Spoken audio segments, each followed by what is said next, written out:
बाकी सब चीज में मिलावट चली रही थी, बाकी चीजें नकली बनी रही थी।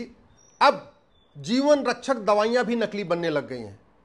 अभी जो लेटेस्ट जो रिपोर्ट आई है उसमें 53 दवाइयां टेस्ट में फेल हो चुकी हैं।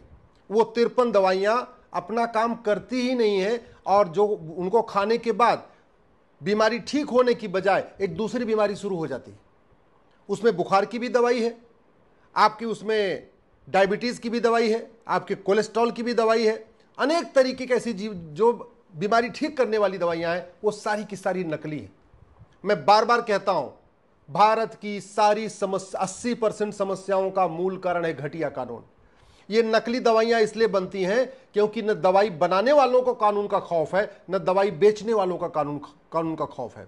नकली दवाई बिक गई, अखबार में खबर आ गई, डिबेट भी हो गई, मीडिया ने उस पर रिपोर्ट भी दिखा दिया, लेकिन होगा क्या? कुछ नहीं होगा। ये जो 53 दवाइयां बनाई हैं जिन्होंने, उनको कुछ नहीं होने वाला है, और जिन्होंने 53 दवाइयां बेची हैं उनको भी कुछ नहीं होने वाला है। हाँ, लाखों लोगों की जिंदगी खतरे में आ चुकी है इस दवाइयों के कारण। भारत में खान पान की वस्तुओं में थूका जाता है क्योंकि कानून का खौफ नहीं है। खान पान की वस्तुओं में पेशाब किया जाता है, कानून का खौफ नहीं है। खान पान की वस्तुओं में, सब्जी में, दाल में लैट्रिन किया जाता है, कानून का खौफ नहीं है। भगवान के लड्डू में चर्बी मिला दी जाती है क्योंकि कानून का खौफ नहीं है। भारत में रोहिंग्या घुसपैठ करते हैं क्योंकि हमारा कानून घटिया है। बांग्लादेशी भारत में आ रहे हैं क्योंकि कानून घटिया है। सड़क के किनारे, रेलवे के किनारे मज़ारें बन रही हैं क्योंकि हमारा कानून घटिया है। दरगाहें बन रही हैं सड़क किनारे, सार्वजनिक स्थानों पे, क्योंकि हमारा कानून घटिया है। भारत में माओवाद आज तक नहीं खत्म हुआ क्योंकि हमारा कानून घटिया है, उनकी फंडिंग नहीं बंद हुई। नक्सलवाद आज तक खत्म नहीं हुआ क्योंकि भ्रष्टाचार, जो उनको फंडिंग आती है काला धन हवाला से, उसके खिलाफ हमारे पास कठोर कानून नहीं है। पत्थरबाजी आज भी कहीं कहीं होती रहती है, मूल कारण है पत्थरबाजों को आज तक कठोर दंड नहीं मिला। जासूसी चलती रहती है भारत में, आए दिन जासूसी को लोग करते रहते हैं पैसे के खातिर। मूल कारण क्या है? उनकी जो फंडिंग हो रही वो बंद हुई नहीं, और उनको कानून का खौफ नहीं है। तो चाहे आप किसी भी तरीके की समस्या देखिए, जमाखोरी चल रही है, कानून घटिया है। मिलावटखोरी चल रही है, कानून घटिया चल रही है। नशा तस्करी हो रही है, उसका मूल कारण है घटिया कानून। मानव तस्करी हो रही, उसका मूल कारण है घटिया कानून। अवैध निर्माण हो रहा है, मूल कारण घटिया कानून। किडनैपिंग, अपहरण आज भी हो रहा है, मूल कारण घटिया कानून।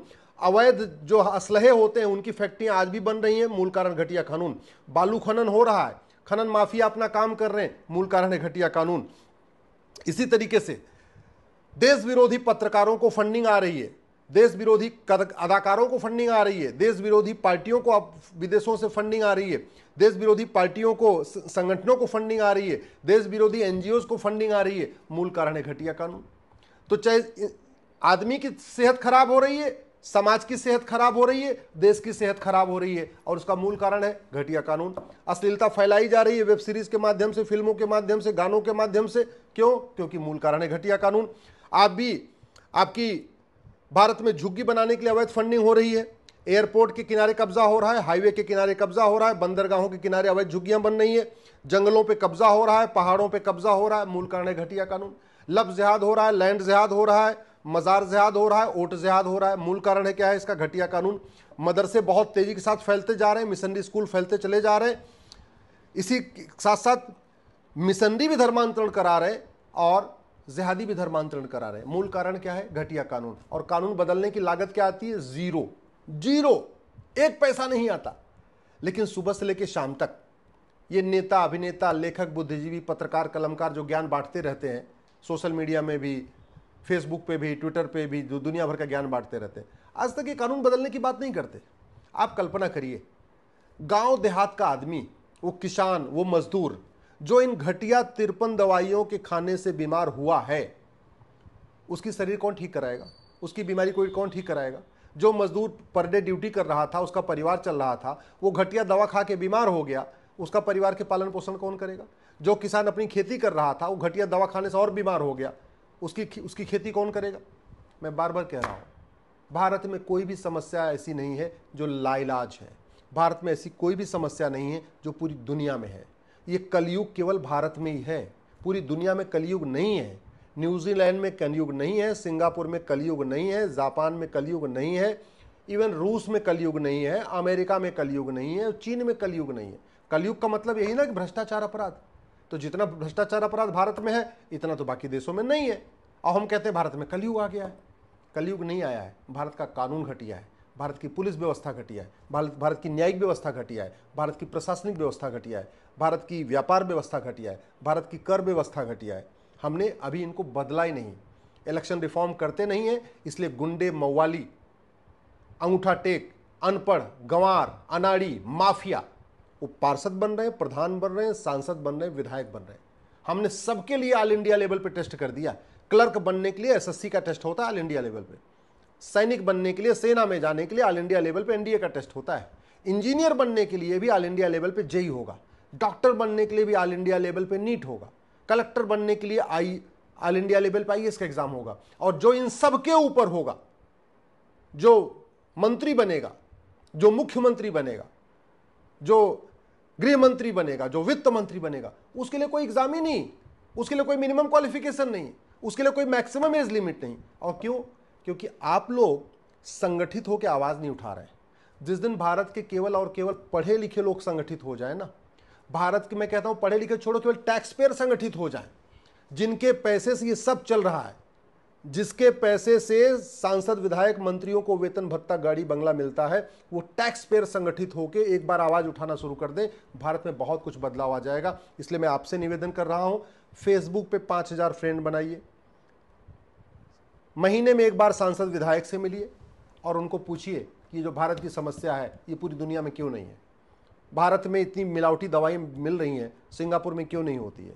भारत में इतना जो है ज़्यादा भ्रष्टाचार है, काला धन है, हवाला कारोबार है, जापान में क्यों नहीं होता। आप जब तक आवाज़ नहीं उठाएंगे, जब तक आप बोलेंगे नहीं, तब तक कानून बदलेगा नहीं। जब तक कानून नहीं बदलेगा तब तक व्यवस्था नहीं बदलेगी। जब तक व्यवस्था नहीं बदलेगी तब तक अराजकता चलती रहेगी। कुछ लोग कहना है कि नहीं, समाज बदलता है तो व्यवस्था बदलती है, ये गलत है। कानून बदलता है तो व्यवस्था बदलती है, और व्यवस्था बदलती है तो समाज बदलता है। वही व्यक्ति ट्रेन में चलता है उसका अलग व्यवहार होता है, मेट्रो में चलता है अलग व्यवहार होता है, फ्लाइट में चलता है तो अलग व्यवहार होता है। व्यवहार तुरंत बदल जाता है, जैसे व्यवस्था बदलती है, जैसे नियम बदलते हैं, वैसे आदमी का व्यवहार बदल जाता है। भारत की कोई भी समस्या लाइलाज नहीं है। मैं आप लोगों से निवेदन कर रहा हूं, जितनी समस्याएं भारत में हैं, इनमें आप एक बार 5 बार हवाई लगा के देख लीजिए, फिर आपको समझ में आ जाएगा मूल कारण है घटिया कानून। गरीबी, भुखमरी, कुपोषण, प्रदूषण, ये सब जितनी समस्याएं हैं, सबका कुछ न कुछ, भाई 50% समस्याओं का मूल कारण तो जनसंख्या विस्फोट है। अगर हम एक कठोर जनसंख्या नियंत्रण कानून बना दें, भैया जो हम दो हमारे दो नहीं मानेगा उसकी नागरिकता खत्म कर देंगे, देखिए कल से लोग मान लेंगे, और मान लेंगे अगले 10 से 15 साल में कुपोषण भी कम हो जाएगा, प्रदूषण भी कम हो जाएगा, बेरोजगारी भी कम हो जाएगी, बाकी और समस्या भी कम हो जाएगी। घुसपैठ हो रही है, क्यों? क्योंकि हमारा कानून घटिया। एक कानून बना दे भाई, घुसपैठियों को और उनके मददगारों को 10 से 20 साल सजा मिलेगी, उनका 100% प्रॉपर्टी जब्त होगी, नागरिकता खत्म होगी। मैं गारंटी के साथ कहता हूं 80% घुसपैठी अपने आप भाग जाएंगे। एक कानून बना दिया जाए, धर्मांतरण कराने वालों और उनके मददगारों की 100% प्रॉपर्टी जब्त होगी, नागरिकता खत्म होगी, आजीवन कारावास, फांसी होगा। मैं गारंटी के साथ कहता हूं अगले महीने से ही धर्मांतरण बंद हो जाएगा। एक कानून बनाने की, जो नशा तस्करी करेगा, जो उनकी मदद करेगा, 100% प्रॉपर्टी जब्त करेंगे, नागरिकता खत्म करेंगे, आजीवन कारावास, फांसी देंगे। मैं गारंटी के साथ कहता हूं अगले महीने से ड्रग स्मगलिंग का पूरा खेल, हमारी जो यंग जनरेशन नशे में बर्बाद हो रही है, हमारी यंग जनरेशन बच जाएगी। एक कानून बना दे, अगर किसी ने अश्लीलता परोसा, उसके ऊपर तगड़ी पेनाल्टी भी होगी, उसको सजा भी होगी। ये जितना ओटीटी पे अश्लीलता परोसी जा रही है, रील के माध्यम से अश्लीलता परोसी जा रही है, जो आपके फिल्मों के माध्यम से अश्लीलता परोसी जा रही है, जो आपके नाटकों के माध्यम से अश्लीलता परोसी जा रही है, जो फूहड़ गानों के माध्यम से अश्लीलता परोसी, ये सब बंद हो जाएगा।